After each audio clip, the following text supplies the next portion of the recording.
En menos de 48 horas han llegado a nuestras costas 350 personas. Solo ayer llegaban al menos 4 embarcaciones. Una de ellas a Fuerteventura era interceptada por la mañana a 20 millas del sur de la isla. Una lancha neumática que fue remolcada por la Salvamar hasta el muelle de Gran Tarajal. A bordo 45 inmigrantes de origen subsahariano, de los cuales 2 tuvieron que ser trasladados al hospital de la isla porque presentaban problemas de salud relacionados con la travesía.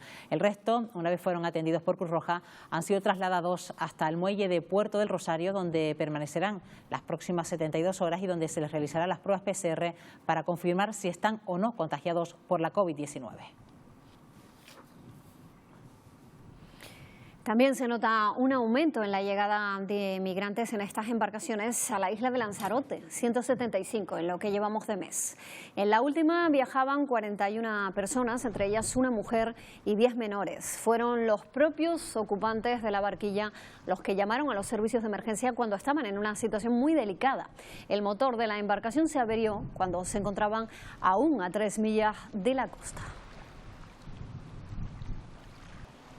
A las 4:30 recibimos la activación de que ya es hallada la embarcación y nos dicen que nos desplacemos a Puerto Chico, en Puerto de la Cebolla, para atenderlos en aquel lugar y lo desembarca allí la Salvamar. Han venido en buen estado general, todos afebriles, sin síntomas COVID.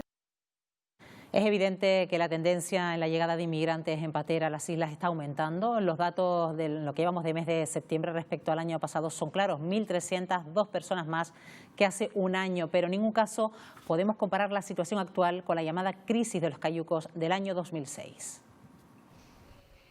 Las cifras se van acumulando. Canarias ha recibido cerca de 4.200 migrantes en lo que va de año, alrededor de 1 millar en estas primeras semanas de septiembre. Si este miércoles han sido 141 las llegadas, en la jornada del martes fueron 160 personas las que arribaron en 6 pateras y cayucos distintos a Gran Canaria y Tenerife. Estas 300 llegadas se suman a las más de 200 del fin de semana en otras 11 embarcaciones. El aumento de la vigilancia en los pasos fronterizos con Ceuta y Melilla, la seguridad en el norte de Marruecos y el desmantelamiento de los campamentos de migrantes explican en parte el incremento de personas en patera hacia las islas. La ruta canaria se ha consolidado además como la más arriesgada para llegar a Europa por mar. Muere una persona por cada 20 que llegan al archipiélago. El flujo de inmigrantes sigue constante, aunque los desembarcos están lejos de las más de 31.000 entradas registradas durante la crisis de los cayucos de 2006. En aquella ocasión, Tenerife fue la isla con más llegadas, más de 17.200 seguidas de Gran Canaria y La Gomera. Este jueves está previsto precisamente en Madrid una reunión con los ministerios de Interior, de Migraciones y de Defensa para estudiar esas peticiones que hace Canarias para aliviar el flujo migratorio. Esas peticiones se han concretado en el seno del Foro Canario de la Inmigración que se celebró este miércoles. Hasta el 31 de agosto de 2020 habían llegado al archipiélago 3.933 personas, 3.349 más que en 2019, según los datos facilitados en esta reunión. Es por eso que este Foro Canario de la Inmigración reclama al Gobierno de Canarias reforzar la estructura gubernamental que se relaciona con la gestión de las migraciones y desarrollar una estructura integral por parte de todos los actores. La primera solución es que los espacios de titularidad pública que no están siendo ocupados se ocupen con urgencia. Y la segunda es que estas personas no vienen para quedarse a Canarias. Estas personas lo que quieren es seguir su tránsito hacia Europa. Al Estado español, por tanto, además de facilitar el traslado a la península de estas personas, el establecimiento de los presupuestos generales del Estado para el Fondo para la Acogida y establecer también recursos alojativos dignos y de carácter abiertos a las personas migrantes. A la Unión Europea le hemos trasladado el deseo de que se vuelvan a activar los fondos que estaban vigentes desde el año 2004 al año 2010. Mientras, entre otras reclamaciones a la Unión Europea, se le reclama establecer una misión permanente del Frontex, entre otras cuestiones.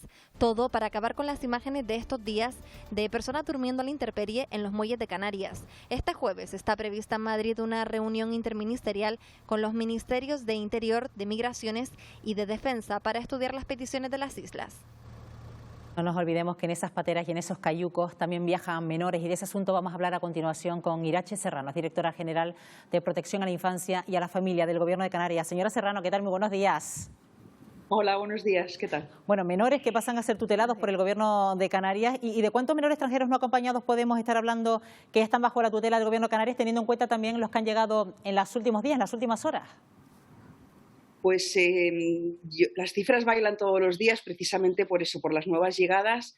A fecha del día 4 de septiembre teníamos 757 menores tutelados y en este momento debemos estar ya rayando los 770, 80 aproximadamente. Me faltan datos porque creo que ayer, de la patera que llegó ayer a Fuerteventura, había algún menor y bueno, durante la mañana, ahora cuando pueda ver a la gente del equipo, podré tener esos datos actualizados.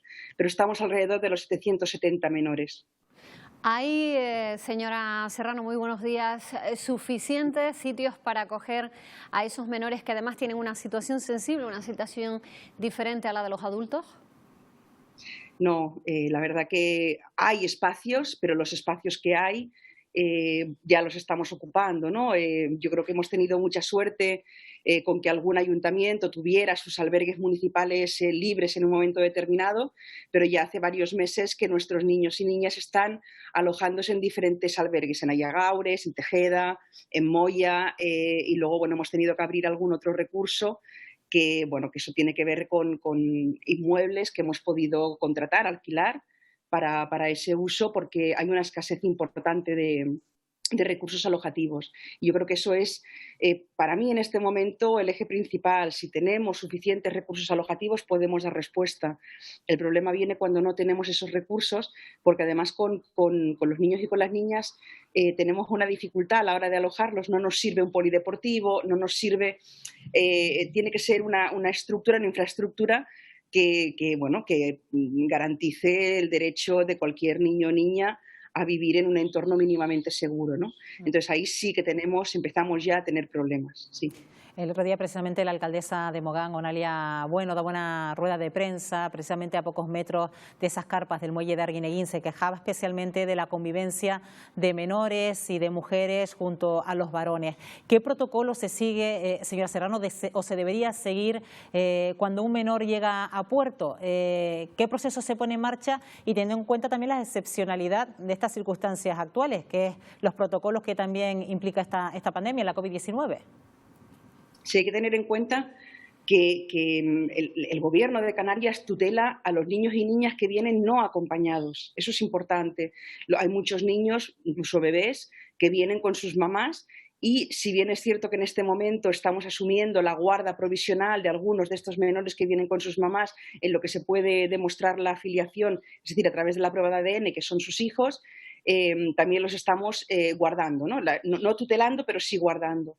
Y lo importante es cuando llegan a puerto, de hecho yo creo que en toda esta crisis sanitaria que llevamos viviendo desde el mes de marzo, creo que nuestros niños y niñas cuando han llegado no han pasado más de 48 horas en el puerto. De hecho, creo que fue una vez que estuvieron cerca de 2 días, 48 horas en el puerto y desde entonces esa situación no se ha vuelto a dar, ¿no? Se activa el protocolo, automáticamente la policía los filia y una vez a ojo porque la prueba de determinación de edad es un proceso que viene posteriormente, la policía identifica si el menor o el que se declara menor es un menor evidente o es un presunto menor porque se declara menor pero tenemos dudas, ¿no?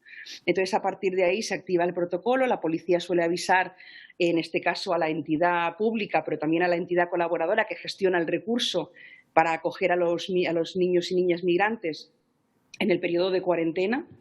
Y bueno, la policía los traslada, van a ese recurso y ahí pasan la cuarentena. Una vez pasada la cuarentena, en el caso de que hayan dado negativo en su PCR, se pueden instalar ya en un recurso más definitivo y dejamos siempre ese espacio, pues precisamente, yo creo que la gente también lo tiene que saber, ¿no? Supone una dificultad añadida el hecho de estar viviendo esta crisis humanitaria con la crisis sanitaria porque estamos siguiendo escrupulosamente las directrices que nos da Sanidad para sobre todo evitar que otros menores se puedan contagiar. Entonces no nos permiten aislar a los niños y niñas por día de llegada, sino que tenemos que hacerlo por patera de llegada, con lo cual el día que llegan 4 pateras y en las 4 pateras o en los 4 cayucos hay menores, nos supone una dificultad porque eso quiere decir que necesitamos el doble de espacio físico en metros cuadrados para poderlos atender y sobre todo para evitar que haya contacto directo entre ellos, ¿no? Pero bueno, el procedimiento es sencillo. Una vez llegan a puerto, se trasladan una vez filiados por la policía, se trasladan al recurso, en este caso destinado para menores, y a partir de ahí pues los tutelamos y vida normal, entre comillas, vida normal con toda la que está cayendo. Ayer se celebró un foro sobre inmigración en el que el Gobierno solicitó pues esa apertura de instalaciones a la que me refería para poder acoger personas migrantes. Hoy además hay prevista en Madrid una reunión interministerial para abordar este asunto. Aunque nosotros lo sepamos y sepamos que las competencias las tiene el Estado, a mí me gustaría que explicara, sobre todo de cara a la gente que está en casa y a lo mejor no entiende por qué van a hoteles, por qué van a apartamentos, por qué se buscan pues cualquier alojamiento alternativo, qué tiene que pasar, quién tiene que tomar la decisión para que esos establecimientos militares, por ejemplo, se abran para acoger a esas personas. Sé también que existe un déficit importante de conocimiento con respecto a cómo funcionan las administraciones del Estado, ¿no? Pero esto es una competencia estatal y hay una parte en la que el Gobierno de Canarias no se puede pronunciar. El Gobierno de Canarias es competente en la atención a los menores migrantes y en eso sí se pronuncia, en eso sí se posiciona y en eso además gestiona, ¿no? Porque es lo que estamos haciendo desde esta Dirección General. Pero en el caso de los adultos es una competencia estatal. Eso no quita que haya colaboración no solo del gobierno autonómico, sino también de las corporaciones locales y de los cabildos insulares, ¿no? Pero es importante que la gente sepa que esto tiene que venir del Ministerio, del Gobierno, del Estado. Hay unas instalaciones que están vacías, que sabemos que no se están usando, hay instalaciones militares que están muy bien acondicionadas y que pueden dar respuesta para el volumen de personas que están llegando, ¿no? A mí, francamente, no me parece mal que usemos un hotel o varios hoteles para poder hacer esta acogida inmediata. Yo creo que estamos dignificando esa acogida, o por lo menos el Gobierno del Estado, en este caso la Delegación de Gobierno en Canarias, que tiene la competencia, está dignificando la acogida y, por otro lado, está saliendo muchas personas de los ERTES y estamos pudiendo facilitar que esas instalaciones turísticas, que hasta ahora han estado cerradas y sin actividad, puedan estar abiertas. Escuchaba antes, ¿no?, un audio de estos que está circulando, ¿no?, de cómo es posible que el año pasado, con los incendios que hubo en Gran Canaria, no se alojara a esas familias que se tuvieron que desalojar de sus viviendas y por qué no se las puso en un hotel. No se las puso en un hotel porque la situación era radicalmente distinta. Los hoteles estaban llenos y el turismo estaba en ese momento en un muy buen momento, ¿no? Entonces, creo que tenemos que apelar también a la solidaridad. Se nos olvida, lo digo también muchísimas veces, se nos olvida que nuestros antepasados recientes se tuvieron que marchar a Cuba, a Venezuela, a Argentina. Y creo que cuando nuestras familias tuvieron que emigrar, fueron bastante mejor tratadas de lo que estamos tratando nosotros a las personas que llegan ahora mismo, ¿no? Entonces, creo que hay que buscar soluciones rápidas a veces. Lo que es intolerable es tener a 400 personas durmiendo en una carpa en el puerto de Arguineguín o debajo de una mesa porque es el único lugar en el que encuentran sombra, ¿no? Yo creo que si por nuestras venas corre un mínimo de dignidad y un mínimo de humanidad, que los inmigrantes estén en un hotel, creo que tiene que ser la menor de nuestras preocupaciones. Además, apela a la comprensión de la población. Usted lo estaba diciendo, señora Serrano, porque además, lamentablemente, hace unos días tuvimos un episodio que se ciñe, hay que decirlo, a colectivos minoritarios sobre un centro de menores en Gran Canaria donde se alojaban unos 21 menores y que fue atacado por la noche y con piedras, ¿no? Sí, además quiero mencionar, ¿no?, y destacar. Este recurso es un recurso de aislamiento, para aislar en cuarentena, de tal forma que los niños y niñas que están allí dentro no se mueven, no se ven, es que no molestan, no pueden hacer ruido, no molestan porque están aislados. Yo no sé si entendemos la palabra aislado, ¿no?, pero quiere decir que no hay contacto con el exterior y no se les ve.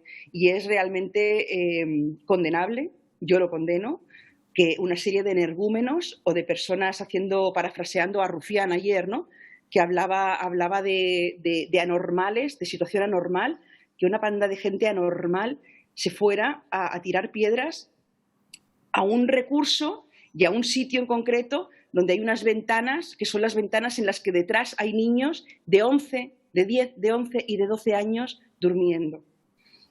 ¿De verdad la sociedad canaria va a tolerar esto? ¿De verdad? Yo es que me cuesta mucho entender estas situaciones, ¿no?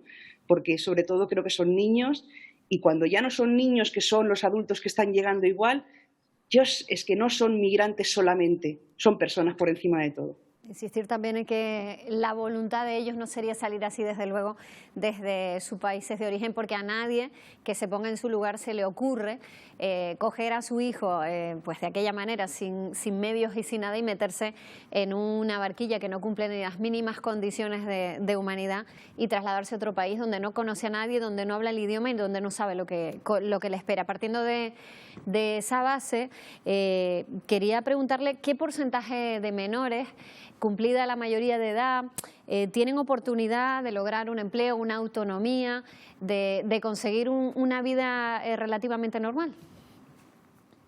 Pues es difícil porque nuestra horquilla de edad de los menores migrantes, sobre todo el grueso mayor, está entre los 16 y los 17, casi 18, ¿no? Con lo cual ahí tenemos muy poco tiempo para poder trabajar. Cuando los niños migrantes nos llegan y los tutelamos con edades mucho más tempranas, 10, 11 años, tenemos muchísimo más tiempo para poder trabajar con ellos. Hay un aspecto que es fundamental, y es el nivel de lengua, ¿no? Creo que esto se llama tener competencias funcionales a nivel de lengua. O sea, si no manejan la lengua de nuestro territorio, pues hombre, van a tener dificultades, porque al final los tenemos que escolarizar y la mayor parte de ellos suelen ser francófonos, ¿no? Entonces, creo que eso es importantísimo, y el problema que tenemos es de tiempo. No tenemos lo suficiente tiempo como para poder hacer todo un trabajo educativo que permita que una vez a los 18 años ya estén encaminados con una proyección profesional de cara a un futuro, ¿no? Yo creo que vemos y notamos también estadísticamente que cuando son mucho más pequeños, cuando llegan a edades más tempranas, tenemos más tiempo para poder trabajar. Sí. Y eso es un hándicap importante también, porque sabemos que a día de hoy, no en España, sino en ningún otro país de la Unión Europea, sin formación, sin estudios, sin algo que acredite una competencia, es muy difícil encontrar trabajo, ¿no? Bueno, pues así están las cosas. Bueno, pues así están las cosas en el ámbito que compete al Gobierno de Canarias en cuanto a la tutela de estos menores migrantes no acompañados. Le agradecemos, como siempre, a Irache Serrano, que es directora general de Protección de la Infancia y la Familia, que nos haya acompañado esta mañana en Buenos Días Canarias. Será hasta la próxima. Gracias, hasta la próxima. Buenos días.